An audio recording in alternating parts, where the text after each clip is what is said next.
संभाजी भिडेंनी पुन्हा एकदा वादग्रस्त वक्तव्य केले। नवरात्रोत्सवात दांडिया खेळून वाटोळा करून टाकलं, दांडिया खेळणं म्हणजे नपुंसकपणा आहे असं वक्तव्य संभाजी भिडेंनी केले। संविधानावरूनही भिडेंनी वादग्रस्त वक्तव्य केले।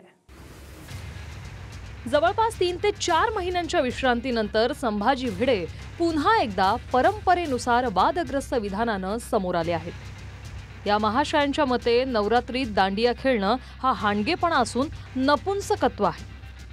इतकंच नाही तर भिडेंनी अजून एक नवीन शोध लावलाय, तो म्हणजे शिवाजी महाराजांनी घेतलेली हिंदवी स्वराज्याची शपथ ही विस्कटलेलं नवरात्र दुरुस्त करण्याची शपथ होती असंही भिडे आता सांगतात। यावर अनेक हिंदुत्ववादी संघटना मौन आहेत। ज्वलंत हिंदुत्वाचे पुरस्कर्ते आणि भाजपचे मंत्री नितेश राणेंनी सुद्धा भिडेंच्या या विचारधनाला मार्गदर्शक प्रवर्गात टाकून त्यावर बोलण्यास नकार दिलाय।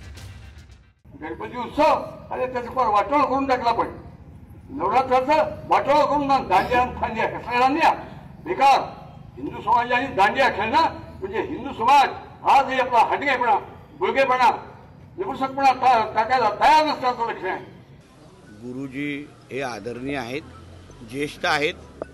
हिंदू समाजामध्ये हिंदुत्वासाठी त्यांचं फार मोठं काम आहे आणि त्यांच्या ज्येष्ठतेप्रमाणे अगर त्यांनी काही मार्गदर्शन करत असतील तर त्यावर आम्ही भाष्य करू नये। गुरुजींनी हिंदुत्व आणि हिंदू समाजामध्ये केलेलं काम हे आपण विसरलो आहे का? आणि म्हणून त्यांना मार्गदर्शन आणि असे सल्ले देण्याचा अधिकार आहे।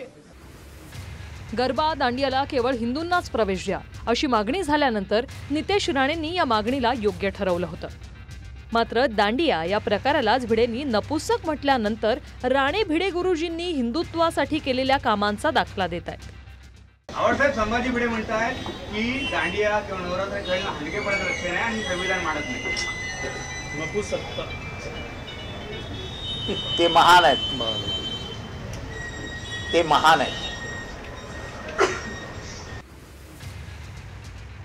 दरम्यान याआधी कोरोना महामारीत अनेकांना जवळच्या लोकांना गमवावं लागलं, तेव्हा याच भिडे महाशयांनी कोरोनानं मेलेली लोक जगण्याच्या लायकीची नव्हती असं म्हणून विधान केलं होतं। भिडेंच्या समर्थकांना धारकरी म्हटलं जातं। देव ना करो, पण कोरोना काळात जर त्या धारकऱ्यांच्या रक्ताचं कुणी गेलं असेल तर धारकरी मंडळी भिडेंच्या विधानाशी सहमत आहेत का या प्रश्नाचं उत्तर अजून मिळालेलं नाही। Bureau report, TV9 Marathi.